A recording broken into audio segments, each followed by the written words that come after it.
So we have a lot of news to cover. Battlefield 6 potentially flopping and Black Ops 7 making some key changes to their multiplayer. So let's get straight into the news. Starting off, has Battlefield 6 technically flopped? There's been a lot of COD fans celebrating, a lot of Battlefield fans slightly disappointed. However, the data does technically lie for a few different things. Now, it all started off with this tweet from Charlie Intel. Call of Duty was the most played game in the US on PlayStation and Xbox for the week ending Saturday, October 11th, during the Black Ops 7 beta. However, Battlefield 6 debuted in terms of players at number 12 on PlayStation and number 8 on Xbox 24 hours after its launch. Now, a lot of Call of Duty players are celebrating, thinking that Battlefield 6 flopped. Well, I'm not gonna lie to you, that is not the case. First of all, you have to realise that only 2 days of Battlefield 6's launch were actually recorded in this data. 2 days. The launch date on the 10th and the day after on the 11th. As well as that, in this data, it's not just Call of Duty Black Ops 6, it is the Call of Duty HQ, which includes Black Ops 6, Warzone, and I believe Modern Warfare 3, Modern Warfare 2 might potentially be included. I'm not entirely sure, but there's a potential that it could include 4 games in that one HQ. So the fact that Battlefield 6 did that well against a HQ that potentially hosts 4 games, Battlefield 6 definitely did not flop. As well as that, with the Steam charts, it was number 1.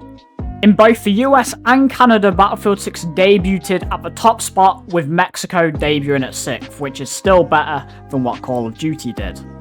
And it doesn't end there. We have another tweet from Charlie Intel. Battlefield 6's launch weekend sales beat Call of Duty Black Ops 6's launch weekend sales in Europe across physical and digital sales.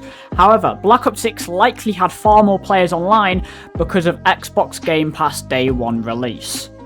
So for you COD fanboys, I hate to break it to you, but Call of Duty did not beat Battlefield 6. Battlefield 6 outsold Black Ops 6, which I was actually surprised considering how hyped Black Ops 6 was as a game before it launched.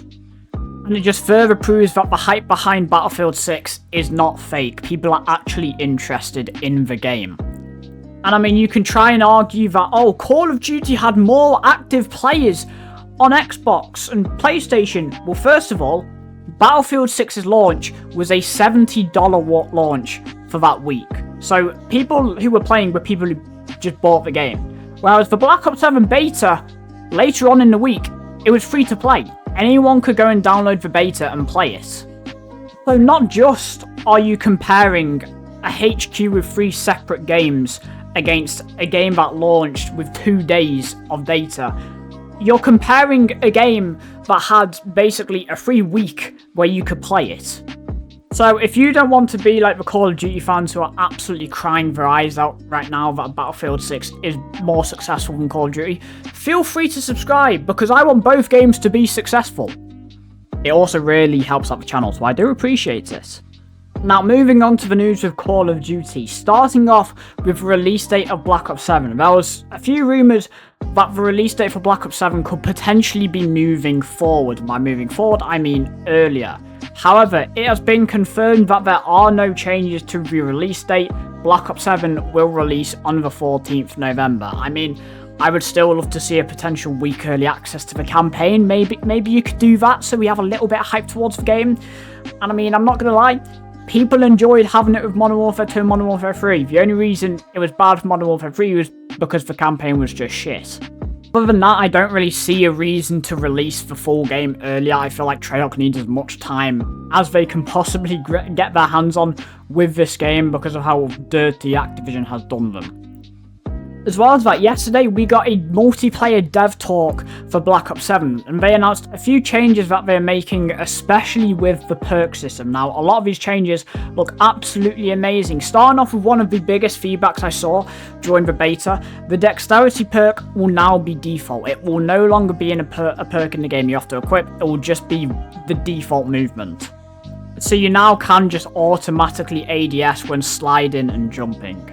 addition to that, to increase the perk variety and make more perks actually viable, Treyarch are combining perks. So Shadow will be combined with Engineer, Vendetta and Assassin, Bruiser with Close Shave, Hunter's Instinct with Tracker, and Quartermaster with Gearhead. Again, great change. I can't criticize this. I feel like one of the main issues in COD, especially in recent years, has been perk variety. I mean, Black Ops 6, most people use Fast Hands, they use Ninja, they use Vendetta, I believe it is, and maybe also Ghost. I mean, we also saw it in the Black Ops 7 beta. During the beta, I didn't see a single reason to use a perk that wasn't red, because the red perks were just a lot better than any other perk. In addition to that, we have another 2 great changes. First of all, they will be increasing the footstep volume, because footsteps just were non-existent in the beta. As well as that, they're also increasing the mantling speed. A lot of people complaining that mantling just felt really, really slow, and it just felt like it was that slow, it was literally just getting them killed whenever they tried to mantle over a wall. And finally, we have a big change that will affect controller players. Treyarch have announced that they will once again be adjusting aim assist. First of all, they're focusing on aim assist strength across all ranges, as well as rotational aim assist, and the requirement for the right aim stick to be moving in the direction of the target on controller. In addition to that, they will also be looking at aim assist strength on Warzone. Now, I know aim assist has always been a divided subject between the community. Obviously, you have people who always want maximum strong aim assist.